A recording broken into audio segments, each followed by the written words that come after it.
गांव की पगडंडी जहां ढलान पर जाकर खत्म होती थी, वहीं नीम के एक पुराने बरगद तुल्य पेड़ की छांव तले रामू की छोटी सी थड़ी थी।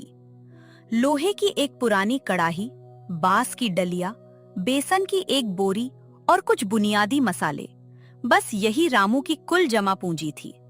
सुबह 4 बजे जब गांव के मुर्गे बांग भी नहीं देते, तभी रामू उठकर सीधे अपनी दुकान की तरफ निकल जाता। दुकान पर जब रामू कड़ाही में पकौड़े डालता, तो हवा में एक सौंधी सी खुशबू फैल जाती। लेकिन उस खुशबू के पीछे छुपा था रामू का आंसू भरा संघर्ष। सेठ जी प्रणाम। आज पकौड़ों के 2 रुपए बढ़ा दीजिए ना बाबूजी। मुन्नी की स्कूल की कॉपी खत्म हो गई है, बेचारी फटे पन्नों पर लिख रही है। अबे रामू, 2 रुपए पेड़ पर उगते हैं क्या? 2 रुपए में तो आधा पेट बेसन आ जाता है। चुपचाप जितने का माल है उतने में दे, ज्यादा नाटक मत कर। सेठ रामू से पकोड़े लेकर खा लेता है और पैसे जमीन पर फेंककर चला जाता है। सेठ के मुंह से अपमान सुनकर रामू के आंसू निकल आते हैं। इतनी ही देर में रामू की 7 साल की बेटी मुन्नी दौड़ी हुई वहां आती है। बापू बापू, देखो आज मास्टर जी ने मेरी कॉपी पर 3 स्टार दिए हैं। मैं अपनी क्लास में सबसे आगे हूँ। हे भगवान, मेरी बच्ची के सपने इतने बड़े हैं और मेरी जेब इतनी खाली। क्या मैं इसे कभी एक अच्छी जिंदगी दे पाऊंगा, या इसकी किस्मत में भी यही धुआं और कड़ाही की काली खी लिखी है। गांव में गरीबी की मार बहुत बेरहम होती है। बरसात के दिनों में जब सड़कें कीचड़ से भर जाती, तो रामू की थड़ी पर सन्नाटा छा जाता। ऐसे ही एक शाम जब गांव में मूसलाधार बारिश हो रही थी, रामू अपनी थड़ी पर अकेला बैठा था। उस दिन रामू की सिर्फ 20 रुपए की बिक्री हुई थी। ले मेरी बच्ची, थोड़ा सा पानी में भिगोया बासी टुकड़ा खा ले, तेरा बाप आता ही होगा। तभी थोड़ी देर बाद बारिश में भीगता हुआ रामू घर में दाखिल होता है। जेब से 20 रुपए निकालकर रामू जमीन पर बैठ जाता है और फूट फूट कर रोने लगता है। माँ, मैं हार गया माँ। सुमित्रा को इलाज के बिना खो दिया। अब अपनी बेटी को 2 वक्त की सूखी रोटी भी नहीं खिला पा रहा हूँ। मैं कैसा बाप हूँ माँ। बापू, तुम रोते क्यों हो? मुझे पकौड़े नहीं खाने, मुझे तो बस तुम्हारे साथ रहना है। मैं जल्दी से बड़ी हो जाऊंगी, बहुत सारे पैसे कमाऊंगी, फिर तुम्हें ये गरम कढ़ाई के पास काम नहीं करना पड़ेगा। बेटा रामू, मुन्नी सही कह रही है, हिम्मत मत हार। जो इंसान ईमानदारी का पसीना बहाता है, भगवान उसकी परीक्षा जरूर लेता है, लेकिन साथ कभी नहीं छोड़ता। हाँ माँ, अब मैं अपनी मुन्नी के लिए कभी नहीं रोऊंगा। मैं अपनी आखिरी सांस तक मेहनत करूंगा। बेटा, अब तुम सो जाओ, सुबह थड़ी पर जल्दी भी जाना है ना तुम्हें। अब रामू और उसका परिवार वही जमीन पर सो जाते हैं। पर कहते हैं कि जब रात सबसे ज्यादा अंधेरी होती है, तभी भोर की पहली किरण कूटती है। गांव के पास बन रहे नेशनल हाईवे के मुख्य इंजीनियर वर्मा साहब की गाड़ी का टायर आज रामू की दुकान के पास पंचर हो गया। धूप से बेहाल वर्मा साहब थड़ी की तरफ बढ़े। अरे भाई, कड़कड़ाती धूप में बड़ी अच्छी खुशबू आ रही है।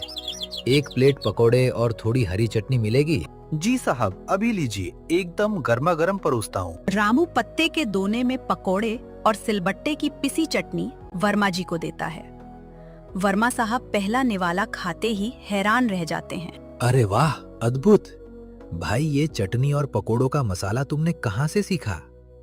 ऐसा शुद्ध और अनूठा स्वाद तो शहर के बड़े बड़े 5 स्टार होटलों में भी नहीं मिलता। बाबूजी, ये चटनी मेरी माँ घर पर सिलबट्टे पर पीसकर बनाती है और मसाले हम खुद घर पर कूटते हैं। मिलावट करने के लिए हमारे पास पैसे जो नहीं है। आपकी इसी ईमानदारी में ही ये असली स्वाद है रामू भाई। सुनो, अगले हफ्ते हाईवे साइट पर सरकारी उद्घाटन का बहुत बड़ा समारोह है। बड़े बड़े अफसर आएंगे।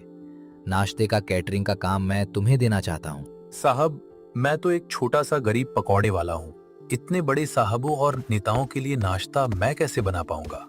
मेरे पास तो उतने बर्तन भी नहीं है। रामू, तुम्हारी मेहनत और स्वाद ही तुम्हारी सबसे बड़ी ताकत है। बर्तन और सामान का पैसा मैं दूंगा। बस तुम और तुम्हारी माँ वही स्वाद पेश करो जो तुमने मुझे चखाया है। ये कहकर वर्मा जी वहां से चले जाते हैं। आज उद्घाटन का दिन आया।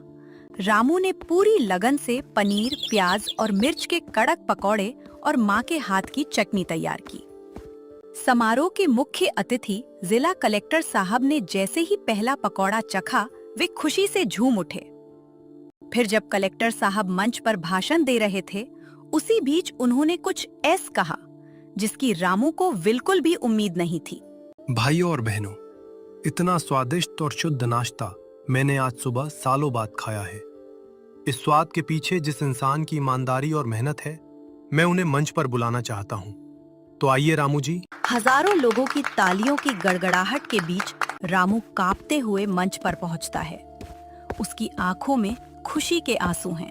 रामू जी, आपकी इस कला और शुद्धता का सम्मान करते हुए प्रशासन आपको हाईवे के पास एक पक्की दुकान आवंटित करने का आदेश देता है। ये सब मेरी माँ के आशीर्वाद, मेरी बेटी के प्यार और बर्मा साहब के भरोसे की वजह से हुआ है साहब। गरीब की मेहनत को आज पहचान मिल गई। आप सबका बहुत बहुत धन्यवाद। कुछ ही महीनों में रामू की किस्मत पूरी तरह बदल गई। नीम के पेड़ के नीचे की वह थड़ी अब एक सुंदर दुकान बन चुकी थी। रामू के शुद्ध देसी पकौड़े।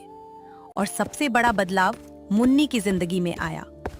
शाम का समय था, दुकान पर भीड़ लगी थी। मुन्नी नए स्कूल की यूनिफॉर्म में दौड़ती हुई आती है। बापू बापू देखो मेरा रिपोर्ट कार्ड, मैं पूरे शहर के स्कूल में पहली रैंक पर आई हूँ। देखा माँ, मेरी मुन्नी ने सच कर दिखाया। अब इसके सपनों को गरीबी का धुआं कभी नहीं घेरेगा। हाँ बेटा, जब मेहनत में सच्चाई और नियत में ईमानदारी हो तो ईश्वर खुद रास्ता बना देता है। इस बात के महीने गुजरते गए और रामू की पक्की दुकान, रामू के शुद्ध देसी पकौड़े हाईवे का सबसे मशहूर पड़ाव बन गई। लेकिन रामू अपनी पुरानी लाचारी और गरीबी को भूला नहीं था। उसने अपनी दुकान की कमाई से न सिर्फ अपने घर के हालात सुधारे, बल्कि गांव के 2 बेसहारा युवकों विकास और मोहन को भी अपनी दुकान पर काम दिया और उन्हें एक नया जीवन दिया। विकास, मसाले कूटते वक्त जल्दबाजी मत करना। माँ हमेशा कहती हैं कि सिलबट्टे की पिसाई और हाथों की मोहब्बत ही इस चटनी की असली जान है। रामू भैया, अगर आप हमें यहाँ काम न देते तो शहर जाकर मजदूरी करने के अलावा हमारे पास कोई रास्ता नहीं था। आपने हमें सिर्फ काम ही नहीं दिया, बल्कि जीना सिखाया है। हाँ भैया, गांव का जो सेठ कल तक हम पर हंसता था, आज वही आपकी दुकान के आगे से गुजरते हुए अपना मुंह छिपाकर निकलता है। किसी की लाचारी पर हंसना आसान है मोहन, लेकिन मेहनत से अपनी पहचान बनाना ही असली जवाब है। हमें किसी से बदला नहीं लेना, बस अपनी ईमानदारी बनाए रखनी है। जैसे जैसे रामू के पकौड़ों का स्वाद दूर दूर तक फैला, शहर के बड़े बड़े कारोबारियों की नजर भी उस पर पड़ी। एक दोपहर चमचमाती बड़ी गाड़ी से रोहन नाम का एक फ्रेंचाइजी एजेंट रामू की दुकान पर पहुंचा। उसके हाथ में एक बड़ा सा पैसों का सूटकेस था। सुनो रामू, मैं शहर की एक बहुत बड़ी फूड कंपनी से आया हूँ। ये 50 लाख रुपए नगद है। तुम अपनी माँ के हाथ की बनी चटनी और गुप्त मसालों का फॉर्मूला हमें भेज दो। हम पूरे देश में तुम्हारे नाम से पैकेट बेचेंगे और तुम्हें घर बैठे करोड़ों रुपए मिलेंगे। साहब, आपके 50 लाख रुपए बहुत बड़ी रकम है, लेकिन मेरी माँ के हाथों का ये स्वाद और हमारे घर के शुद्ध मसाले बिकने के लिए नहीं है। ये हमारी नीयत, हमारी परंपरा और हमारा स्वाभिमान है। बेवकूफ मत बनो रामू, तुम एक छोटे से गांव के पकौड़े वाले हो। इतना पैसा जिंदगी भर कढ़ाई के आगे पसीना बहाकर भी नहीं कमा पाओगे। साहब, जब मैं 20 रुपए के लिए तरसता था, तब भी मेरी नीयत साफ थी। यह स्वाद मेरी माँ का दुलार है और इसमें इस मिट्टी की सौंध है। अगर इसे फैक्ट्री के डिब्बों में बंद कर दिया तो इसमें मिलावट हो जाएगी। मुझे करोड़पति नहीं बनना साहब, मुझे बस अपनी मेहनत की सूखी रोटी खानी है। रामू के इस फैसले ने गांव वालों के दिलों में उसके प्रति सम्मान और बढ़ा दिया। समय अपनी गति से चलता रहा। रामू ने अपनी कमाई का एक बड़ा हिस्सा गांव के प्राथमिक विद्यालय को गोद लेने में लगाया, जहां कभी उसकी बेटी मुन्नी फटी कॉपियों पर लिखा करती थी। आज हमारे स्कूल में ये जो नई लाइब्रेरी और कंप्यूटर लैब बनी है, ये सिर्फ पैसों से नहीं बनी। ये मेरे बापू के पसीने, उनकी कड़ाही के धुएं और कभी न हार मानने वाले हौसले से बनी है।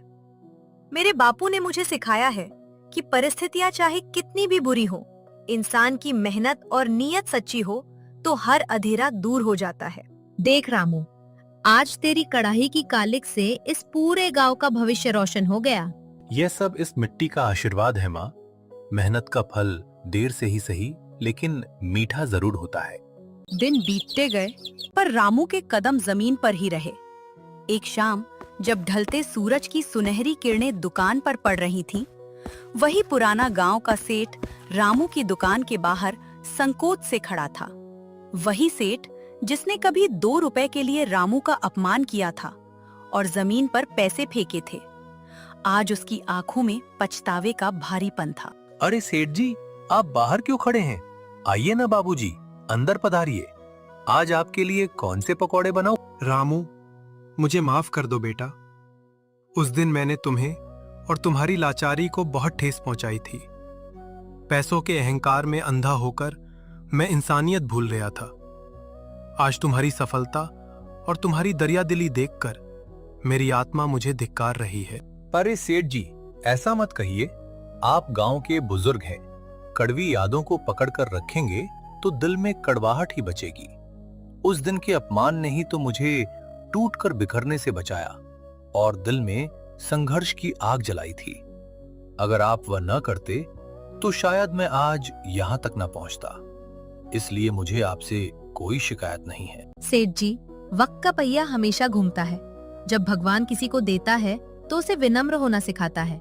रामू ने वही सीखा है। नीम के पेड़ के नीचे जलती कड़ाही अब सिर्फ पकौड़े नहीं तलती थी, बल्कि वो गांव के हर उस गरीब और निराश इंसान के लिए उम्मीद का एक ऐसा जरिया बन चुकी थी जो ये मान बैठा था कि गरीबी किस्मत का लिखा होती है।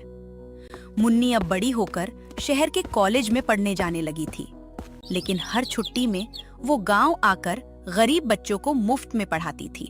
बापू, शहर में सब पूछते हैं कि मेरी प्रेरणा कौन है। मैं गर्व से कहती हूँ, मेरे बापू, जिन्होंने कराही की आग में तपकर अपने स्वाभिमान को कभी पिघलने नहीं दिया। बेटी, जब मेहनत, ईमानदारी और अपने स्वाभिमान का साथ हो तो इंसान अपनी किस्मत की लकीरें खुद लिख सकता है। ये दुकान सिर्फ हमारी रोजी रोटी नहीं, हमारी नीयत की जीत है। और इस तरह नीम की छांव से शुरू हुआ रामू का संघर्ष आज पूरे क्षेत्र के लिए प्रेरणा का एक विशाल वटवृक्ष बन चुका था।